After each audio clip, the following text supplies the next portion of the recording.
Neil Strauss line, unspoken expectations are premeditated resentment. Right.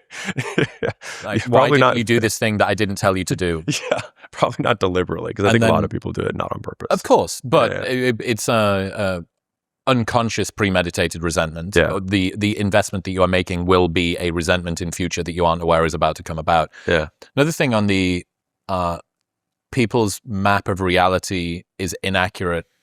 I think one of the most obvious realizations that you can have when you hear somebody who complains a lot is that their framework of reality is incorrect. Oh, by a mile. A complaint is you saying, why is reality not delivering that to me which I anticipated? Yeah.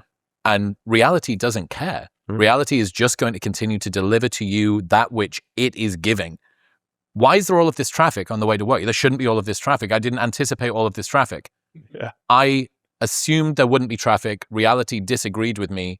Reality is not wrong. It's undefeated. Reality is undefeated. Yeah. It's 1,000,000 1,000,000 TKOs. How are you finding the time to send over all these meeting notes? I got a secret. I've been using Granola. What is Granola? So it's an AI notepad. If you want to take notes during the meeting, Granola can fill in everything around them. If you don't, it'll still give you a full. So this is really, I mean, I can talk about this as long as you want. You know this. So what this becomes really interesting is how often this misconception of reality causes people to get fooled and keep the wrong people in their lives and keep sometimes the right people out of their lives.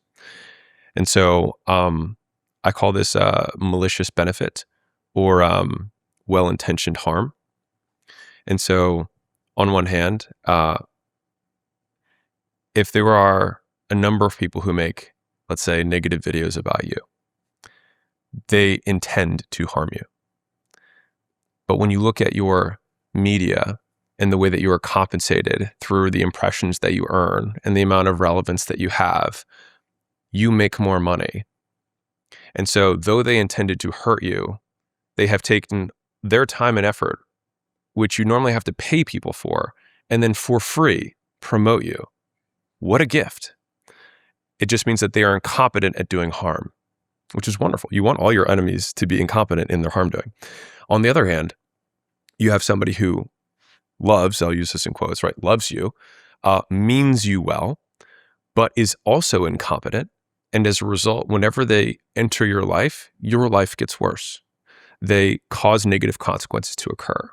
And so a lot of people care a huge amount about intention. And this was one of the larger shifts that I think happened in my, I'll call it career, but just my life, was completely stripping people of their intentions and only looking at their outputs. And that made navigating relationships significantly easier for me because it allowed me to remove the noise from the signal of the person.